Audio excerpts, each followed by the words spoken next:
दोस्तों ऐसा पहली बार हुआ है कि रेलवे अपना रिपोर्ट कार्ड जारी कर रहा है, वो भी सरकारी नौकरियों को लेकर। ऐसा ना कभी एसएससी ने करा है, ना बैंक ने करा है, ना किसी ने भी कभी नहीं करा है। और ये वास्तव में काबिले तारीफ एक इनिशिएटिव है रेलवे का, क्योंकि आप खुद आगे रहकर बता रहे हो कि भाई हमने क्या किया, प्रॉपर डेटा के साथ, प्रॉपर फैक्ट के साथ। और ये बहुत अच्छी चीज है, क्योंकि रेलवे आए दिन किसी ना किसी प्रकार की या तो वायरल चीजें हो जाती हैं अनऑफिशियल, या फिर एग्जाम्स डिले होते हैं, तो बच्चों का भरोसा बहुत टूटता है।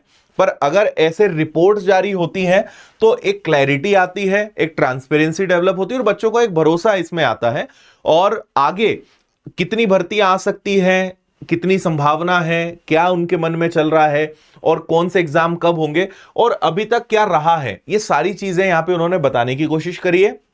कहीं ना कहीं मुझे लगा है कि वो ये भी दिखाना चाह रहे हैं कि भाई मोदी सरकार बनने के बाद जो है रेलवे में कितनी जॉब हमने दी और उसके पहले की क्या स्थिति थी और अभी फिलहाल उन्होंने क्या किया है, और 2026 का कैलेंडर कब आ सकता है, आगे कितनी भर्ती आ सकती है, इन सब पर बात करिए। तो मैं आपको जल्दी से सारी चीजें समझाता हूं।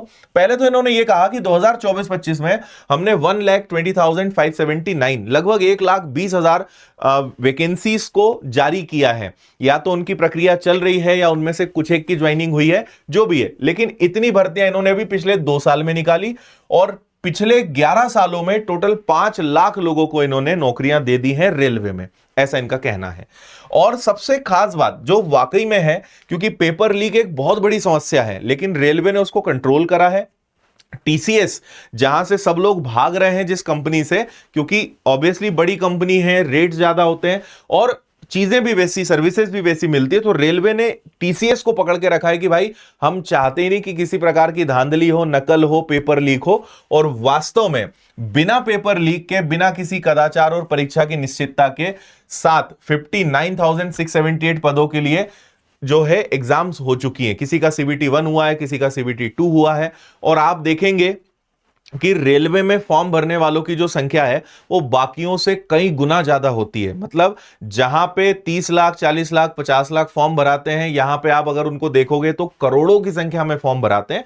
और इतनी बड़ी संख्या होने के बावजूद भी काफी कंट्रोल करा है, चीजों को बहुत बेहतर बनाया है। इस बात को तो हम एक्सेप्ट कर सकते हैं।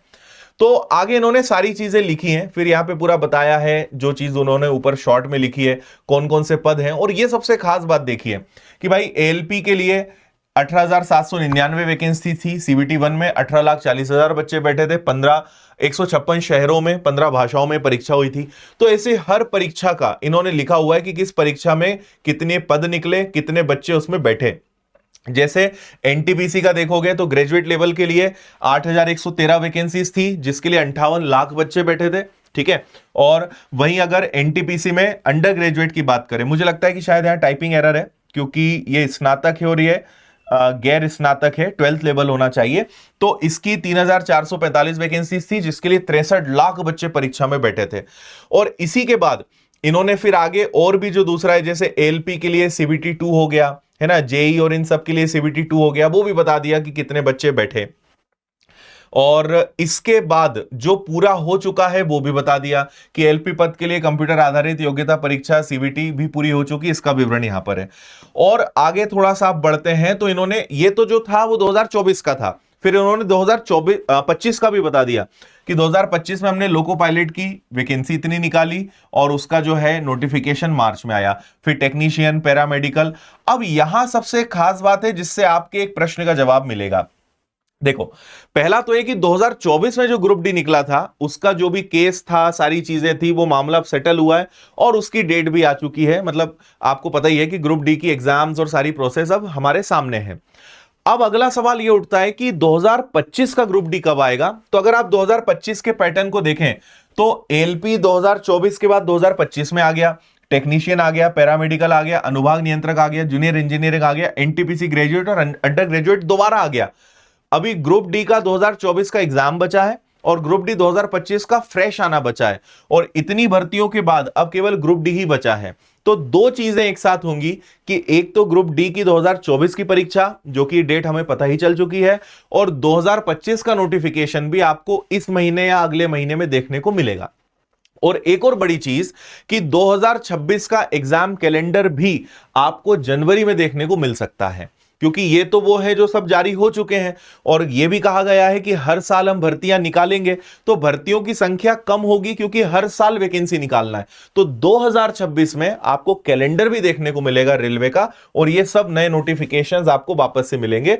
तो आप ये समझिए कि मार्च जून से अगले साल की जो बाकी एग्जाम्स हैं वो भी आपकी शुरू हो जाएंगी। तो 2026 रेलवे के लिए काफी बेहतरीन होने वाला है। एक और कंपैरिजन देखिए कि 2004 से 2014 तक इनका कहना है कि 4 लाख विद्यार्थियों को नौकरी मिली थी, और हमने 2014 से 2025 तक 5 लाख विद्यार्थियों को नौकरी दी है। ये भी इन्होंने यहां पे कंपेयर कराया है।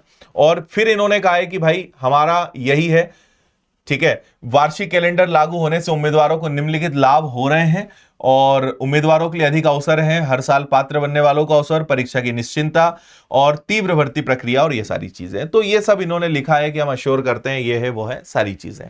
तो ये कहीं ना कहीं एक बहुत पॉजिटिव संकेत है रेलवे की तैयारी करने वाले विद्यार्थियों के लिए। अच्छा, आपको ये तो पता है कि आरपीएफ तो उठ के चला गया एसएससी में, तो जो एसआई और कांस्टेबल की भर्ती थी अब वो एसएससी कराएगा, तो यहां वो आना नहीं है। तो यहां पे वही सारी वैकेंसीज उनके अलावा जो है वो चलेगी। तो एक तो ग्रुप डी काफी जल्द आपको देखने को मिलेगा। दूसरा, 2026 का कैलेंडर आपको जनवरी में जो है पूरी संभावना है कि वो भी रेलवे का देखने को मिलेगा। हालांकि 2025 में कैलेंडर ऑफिशियल जारी नहीं हुआ, लेकिन सारे नोटिफिकेशंस निकले, तो ये भी हो सकता है कि 2026 में कैलेंडर ना देके 1 बाय 1 वापस से नोटिफिकेशन जारी हो जाए, या जो उनका इंटरनल कैलेंडर बनता है जो कि पता नहीं कैसे बाहर आ जाता है, लीक हो जाता है और हम सब तक पहुंच जाता है, और उसके हिसाब से चीजें फॉलो भी होती हैं, और वो ऑफिशियल कभी जारी नहीं होता है। तो हो सकता है कि 2026 का फिर से कैलेंडर लीक होके आप सबके और हम सबके सामने आ जाए। लेकिन 2026 रेलवे के लिए एक बहुत शानदार मौका रहना है। तो रेलवे की अगर आप तैयारी कर रहे हो तो आप बिल्कुल इसको सीरियसली ले सकते हो, और बहुत अच्छा आप इसके लिए पढ़ाई कर सकते हो। तो ये खबर है जो रेलवे की रिपोर्ट आई। और अगर आपको इसकी तैयारी करनी है तो विनर्स की ऐप पर नया रेलवे का फाउंडेशन बैच मिल जाएगा। और अभी क्योंकि विनर्स का स्थापना दिवस के उपलक्ष्य में हमने इसमें ऑफर दिया था, तो इसकी फीस मात्र 888 हमने रखी है।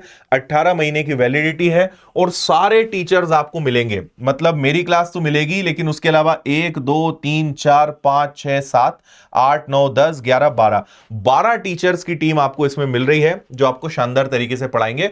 और फाउंडेशन बैच है, तो हर परीक्षा के लिए आपको एक काम आ जाएगा। तो जितने भी नॉन टेक सब्जेक्ट्स हैं वो सब आपको इसमें मिल जाएंगे। तो आप इससे विनर्स ऐप पर जाकर शानदार तैयारी कर सकते हो। 9 तारीख तक फीस बहुत कम है, उसके पहले आप ज्वाइन कर सकते हो।